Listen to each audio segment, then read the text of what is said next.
Assalamualaikum warahmatullahi wabarakatuh. Kali ini kita lanjut membahas tentang analisis regresi linear sederhana. Apa itu analisis regresi linear sederhana? Yakni suatu alat analisis dalam ilmu statistik yang berguna untuk mengukur hubungan matematis antara dua peubah atau variabel.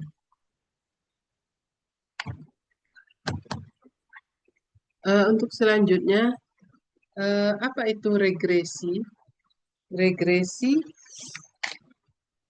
Regresi ini metode statistik untuk mempelajari hubungan antara dua variabel atau lebih, memprediksi nilai variabel dependen berdasarkan nilai variabel independen. Jadi, regresi ini merupakan kelanjutan dari korelasi. Korelasi dan regresi mempunyai kaitan yang erat. Setiap regresi pasti ada korelasinya. Namun, pada suatu korelasi belum tentu dilanjutkan dengan regresi. Jadi korelasi yang tidak dilanjutkan dengan regresi adalah korelasi antara dua variabel yang tidak mempunyai sebab akibat atau hubungan kausal atau hubungan fungsional. Lanjut lagi perbedaan antara korelasi dan regresi linear. Untuk korelasi yakni mengukur kekuatan dan arah hubungan antar variabel, menunjukkan sejauh mana variabel itu berubah bersamaan. Sedangkan regresi linear ini berfokus pada hubungan sebab akibat antara variabel, memberikan wawasan lebih lanjut tentang bagaimana variabel berinteraksi dan mempengaruhi satu sama lain. Jadi, untuk uji regresi menjawab bagaimana pola hubungan variabel-variabel, sedangkan uji korelasi menjawab bagaimana keeretan hubungan yang diterangkan dalam persamaan regresi. Selanjutnya ada jenis-jenis regresi, ada 3, yakni regresi linear sederhana, satu variabel independen. Yang kedua, regresi linear berganda lebih dari satu variabel independen. Yang ketiga, regresi non-linear. Kali ini yang kita bahas di sini hanya regresi linear sederhana, yang satu variabel independen. Oke. Selanjutnya, regresi linear. Regresi linear ini adalah teknik statistik yang digunakan untuk membuat model dan menyelidiki pengaruh satu atau beberapa variabel independen terhadap satu variabel dependen. Syarat untuk dilakukan analisis regresi linear ini, yang pertama, kedua variabel memiliki hubungan kausalitas atau sebab akibat. Kedua, variabel diukur dalam skala interval atau rasio. Residu atau galat acak dari variabel dependen, yakni Y dikurang Y, kopi berdistribusi normal atau uji normalitas. Yang keempat, adanya hubungan korelasi yang kuat antara kedua variabel, analisis korelasi. 5, adanya hubungan yang linear antara variabel independen dan variabel dependen, yakni uji linearitas.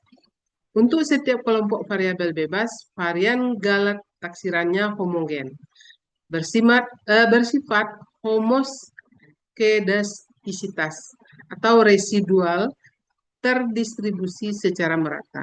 Nah, yakni rumus umum persamaan regresi linear, yakni di sini Y sama dengan beta 0, ini Y-intercept B1, X1, ini garis kemiringan B1, X1, B2, X2 itu juga garis miring.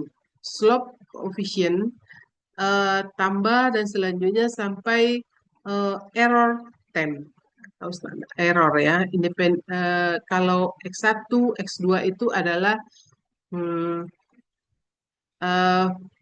yang X2 adalah independen variabel atau variabel bebas. Nah, selanjutnya prasyarat analisis regresi linear, yakni pertama jenis uji asumsi klasiknya. Untuk uji normalitas, analisis regresi linear sederhana ini harus ada. Untuk analisis regresi linear berganda harus ada juga uji normalitas, harus dicari. Uji linearitas untuk regresi linear sederhana harus ada, kemudian analisis berganda juga harus ada. Untuk multikolinearitas, ini analisis regresi linear sederhana, apa-apa nggak ada.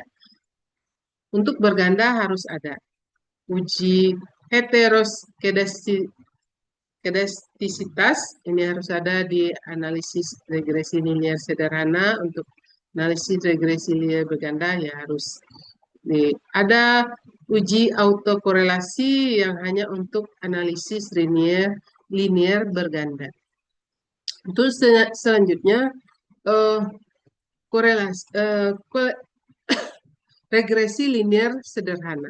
Regresi linear sederhana ini adalah teknik statistik yang digunakan untuk membuat model dan menyelidiki pengaruh satu variabel independen terhadap satu variabel dependen. Nah, regresi linear sederhana metode yang sederhana namun kuat untuk memodelkan dan menginterpretasikan hubungan. Regresi ini melibatkan dua variabel, yakni satu variabel independen, simbolnya X, dan satu variabel dependen, Y. Ya, independen variabel bebas, dependen variabel terikat. Variabel independen berarti variabel yang mungkin arah mempengaruhi nilai variabel dependen. Variabel dependen berarti variabel yang mungkin dipengaruhi oleh variabel independen. Nilainya tergantung pada variabel dependennya ya. Jika korelasinya tinggi, maka dependensi juga tinggi. Tujuan regresi linear sederhana ini menemukan hubungan linear antara variabel-variabel yang diobservasi. Direpresentasikan oleh suatu persamaan garis lurus. Oke. Untuk selanjutnya, ini ada beberapa contoh aplikasi regresi linear sederhana. Aplikasi linear atau fungsi linear adalah konsep matematika di mana hubungan antara dua variabel membentuk garis lurus jika digambarkan dalam grafik. Persamaan umum adalah Y sama dengan MX, ya. Y sama dengan MX tambah C. Tapi kalau ditulis kadang-kadang bisa juga dengan Y sama dengan M-nya kecil ya, tambah C. Nah, di mana Y ini adalah hasil akhir atau variabel dependen, terikat. X itu faktor yang mempengaruhi variabel independen, M itu adalah gradien kemiringan. Nah, ini nilai perubahan konstanta. Nah, contoh misalnya ada di dalam kehidupan sehari-hari mencari tarif taksi konvensional. Bayangkan Anda naik taksi, begitu masuk buka pintu, Anda langsung dikenakan tarif dasar selanjutnya. Anda membayar biaya tambahan untuk setiap kilometer yang ditempuh. Nah, misalnya tarif awal itu adalah 10.000. Nah, ini kita sebut dengan C. C itu adalah nilai konstan, ya, nilai konstan. Kemudian tarif per kilometer 5.000. Ya, 5.000 itu di garis miringnya atau slope itu M. Kemudian itu adalah jarak tempuh kilometer perjalanan. Misalnya contoh soalnya misalnya Y-nya adalah 5.000. Berarti di sini Y sama dengan nilai 5.000 OX ditambah 10.000. 10.000 ini sudah tetap ya yang konstan. 10.000. Kalau X itu adalah jamnya, berarti tiap jam itu bertambah 5.000. Kalau seandainya perjalanannya ada 2 jam, berarti 5.000 dikali dengan 2 ditambah 10.000. Berarti tarif taksinya adalah ini 10.000 ditambah 10.000 yakni 20.000. Ya, 20.000. Ya, ini tarif total biaya ya, total biaya.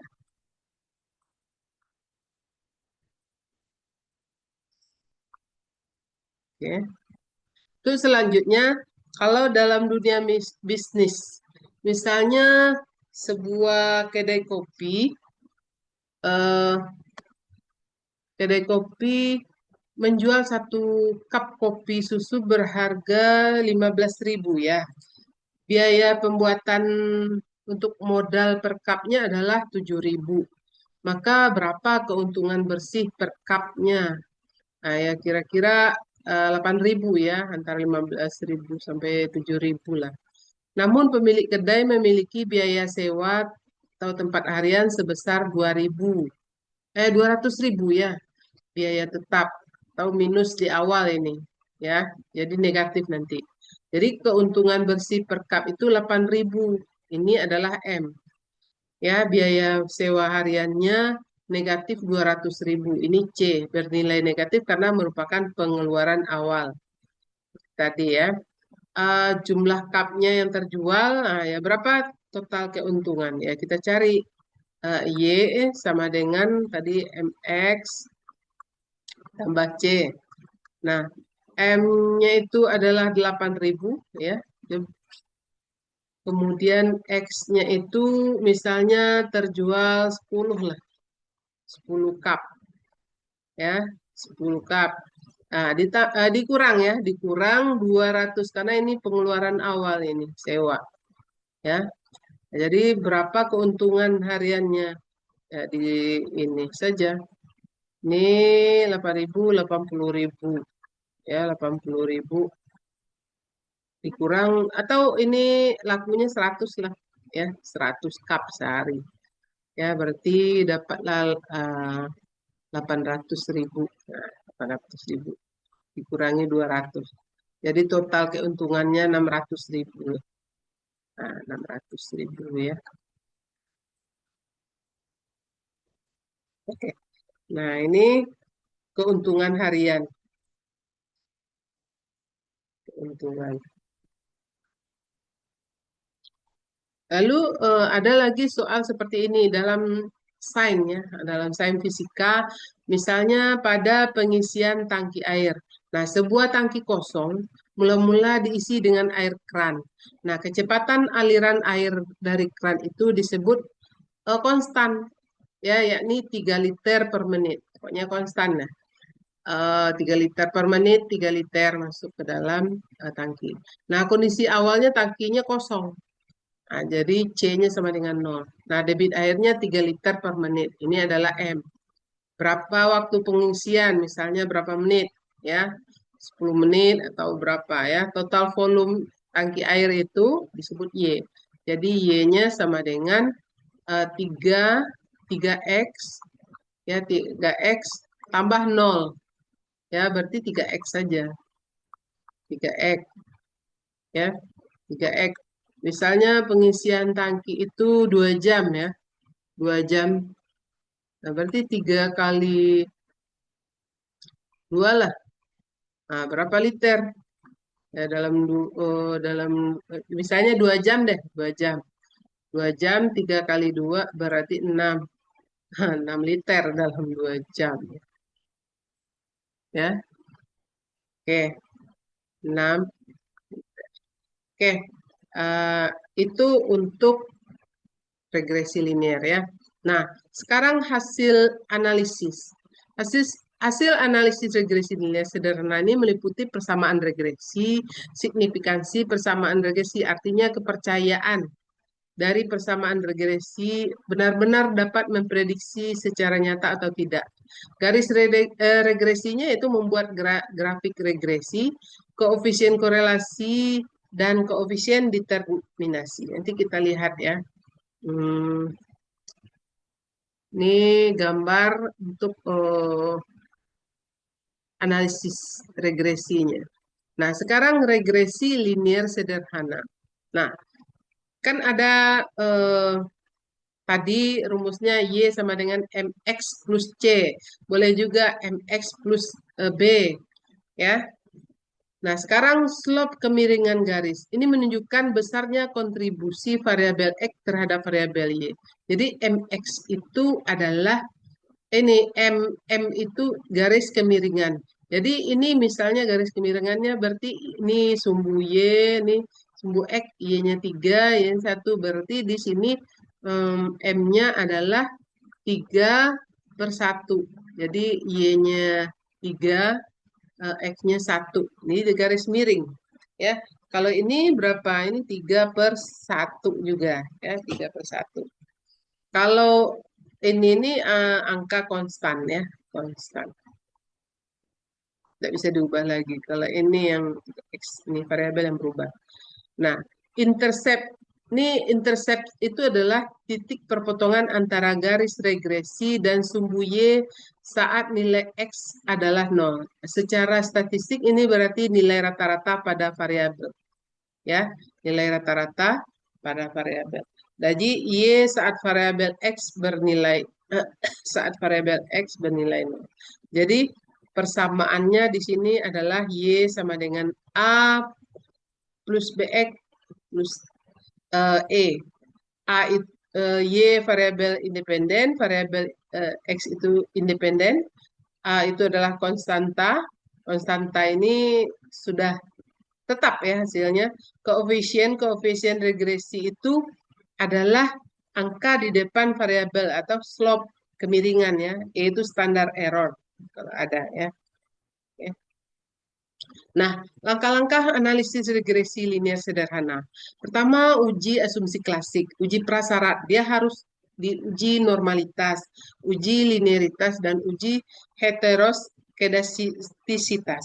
Nah, menentukan persamaan regresi. Uji nyata. Koefisien regresi ini menggunakan uji F, digunakan untuk menguji apakah model fit atau tepat atau tidak untuk memprediksi variabel Y.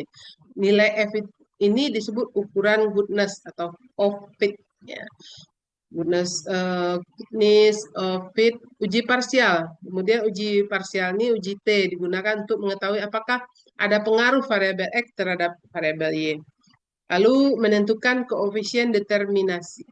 Digunakan untuk mengetahui besarnya kontribusi variabel X dalam mempengaruhi variabel Y. Terakhir baru diambil suatu kesimpulan. Jadi berapa sih kontribusinya ya, itu yang kita hitung. Nah, untuk menentukan persamaan regresi, kita mencari garis regresi terbaik dengan meminimalkan jumlah kuadrat selisih antara nilai Y yang diobservasi dengan nilai Y yang diprediksi. Nah, rumusnya di sini adalah B, ini rumusnya B sama dengan NXI YI, YI ya, YI di sini bukan Y1, tapi YI. YI kurang sigma XI kali sigma YI per N kali sigma XI kuadrat dikurang sigma XI dikuadratkan. Dan persamaan regresinya seperti ini. A sama dengan Y, tepi ya, Y berpala ini bukan apa ya, topi. Kemudian BX ya, X pakai tanda itu.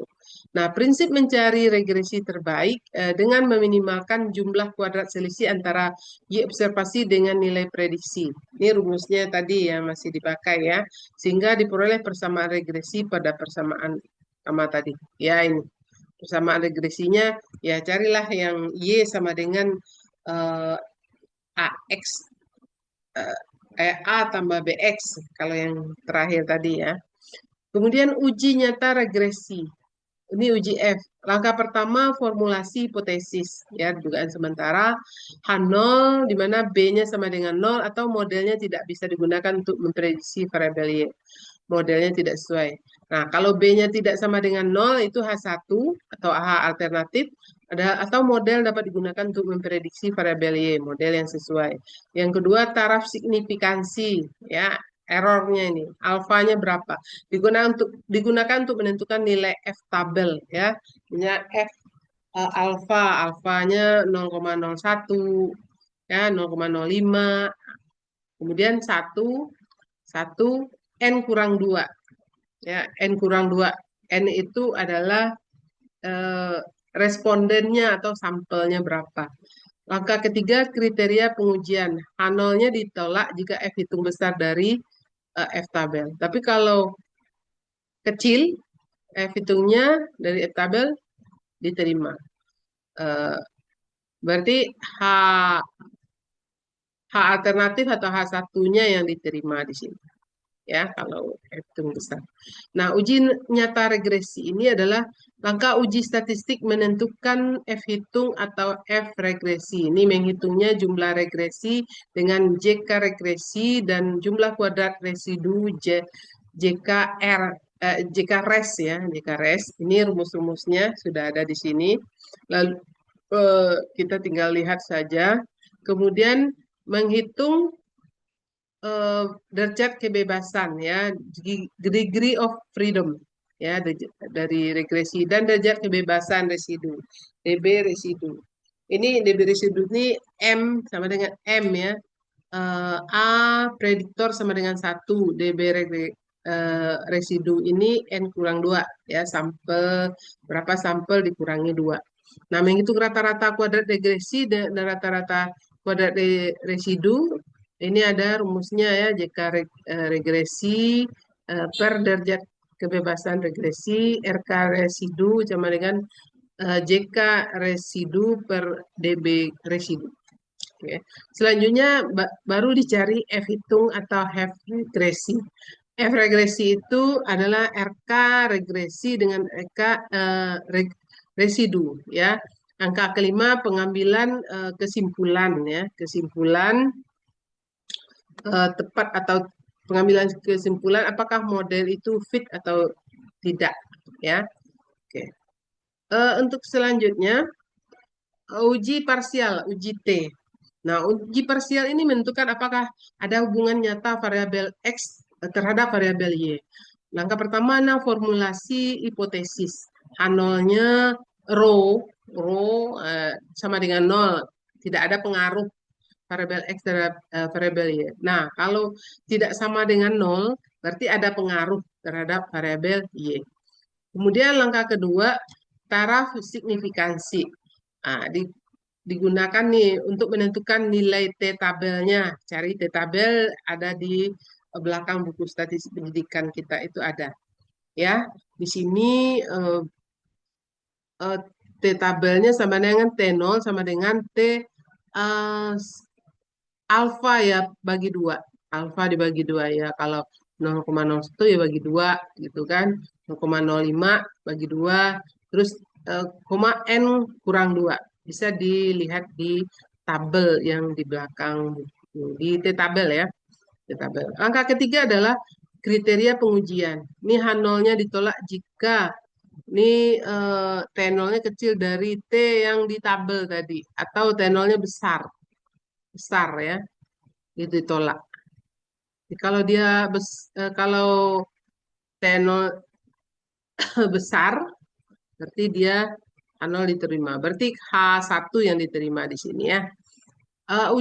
Yang keempat nih uji statistiknya. Hitung nilai korelasinya. Ini rumusnya. Kemudian langsung dihitung T hitungnya. T0 nih R akar N kurang 2 per akar 1 kurang R kuadrat. Baru yang kelima adalah pengambilan kesimpulan. Nah, sekarang koefisien determinasi. Ya, R kuadrat. Koefisien determinasi ini digunakan untuk menentukan besarnya kontribusi variabel X dalam model regresi, mampu menjelaskan variasi dari variabel.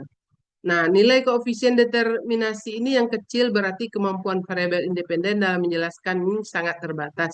Semakin tinggi nilai koefisien determinasi, maka semakin bagus model regresi yang diperoleh. Nah, ini kategori nilai koefisien determinasi ya. Ada lemah, moderat, dan kuat. Oke. Nah, koefisien determinasi ini dihitung, ini rumusnya menghitung jumlah kuadrat, kemudian menghitung jumlah kuadrat X, Y, kemudian terakhir menghitung nilai koefisien determinasi. Ya, dengan nilai koefisien determinasi ini punya rentang mulai dari 0 sampai 1. Biasanya diubah menjadi persentase. Nah, contoh nih sekarang ada misalnya kasus seorang pengusaha sepatu melakukan penelitian mengetahui pengaruh biaya pemasangan iklan terhadap hasil penjualan produk. Nih, tabelnya seperti ini. Nah, untuk itu dilakukan analisis regresi linear sederhana dengan taraf signifikansinya adalah 5%. Nah, asumsinya data tersebut memenuhi prasyarat ya, analisis regresi linear sederhana. Dia normal ya, uji normalitasnya, homogenitas, uji linearitasnya ada. Nah, ini eh, data-datanya ya, data-datanya. Kemudian ini kita selesaikan nih XI, YI, X kuadrat, Y kuadrat itu sigmanya paling bawah ini ya, paling bawah sigmanya. Kemudian kita substitusi. Substitusi ini terakhir nih sigma yang paling bawah ya. Nilai sigma. Ini R, N, X. Ini kan ada 11. Respondennya 11. Ya, sampelnya 11 lah. Nilai sigma XY. Nilai sigma XY ini kan ini. Ini. Ya, ini kan XY. XI kali YI. Ini terakhir bawah. Paling bawah ya. Paling bawah. Nah, ini kita substitusi ke sini. Dikurangi 1495 sigma X. Nah, 1495 ini sigma X paling bawah. Ya, paling bawah. Kemudian 54,30. Nah, ini dia. Ya. Lalu dibagi dengan N 11 sigma X kuadrat. Sigma X kuadrat perhatikan di tabel kiri. Ya, hasil-hasilnya semua terakhir didapat adalah 2,568. Ya, 2,568. Nah, untuk menentukan konstantanya berarti di sini ini Y ya A-nya sama dengan nih Y P Y di atasnya ya. Ini kurang BX. Nah, seperti itu. Berarti ini A-nya belum kita dapatkan. Ini Y-nya 4,93636. Kemudian B-nya 2,568. Dikalikan X-nya. X itu adalah 1,35909. Hasilnya didapat A-nya adalah 1,446. Maka ini XI-nya ya. Lalu jadi persamaan regresinya di sini adalah Y sama dengan kan tadi ini A tambah BX ya A-nya 1,446 ini B ya ini A ini B ya B-nya sini X. Jadi ini persamaan regresinya. Jadi interpretasi atau penafsiran model kedua ini persamaan tersebut memprediksi bahwa hasil penjualan rata-rata akan berubah sebesar 2,568 juta untuk setiap satuan perubahan yang terjadi pada iklan. Jadi X-nya bisa berubah-ubah nanti ya. X-nya itu berubah. Misalnya kalau X-nya 1, ya ini aja dijumlah ya A dengan B. Nah, kalau X-nya 0 kalau itu seandainya tidak 7. Tapi kalau 7 boleh. Oke. Nah, uji F itu adalah langkah pertama formulasi hipotesis. Ini H0-nya kalau B-nya sama dengan 0 tidak dapat digunakan untuk memprediksi variabel. Modelnya tak sesuai. Tapi kalau tidak sama dengan 0 berarti H1-nya digunakan untuk memprediksi variabel. Berarti H0-nya ditolak. Nah, langkah kedua taraf signifikansinya. Ya, ambil alfanya 0,05, maka diperoleh nilai F tabelnya. Di sana kita lihat aja 0,05 1,9. Ya. Kan dia 11 kurang 2 tadi ya, 9. Oke. Nah, untuk langkah ketiga nih kriteria pengujian. H0-nya ditolak jika F hitungnya besar dari tabel. Berarti H1-nya yang diterima.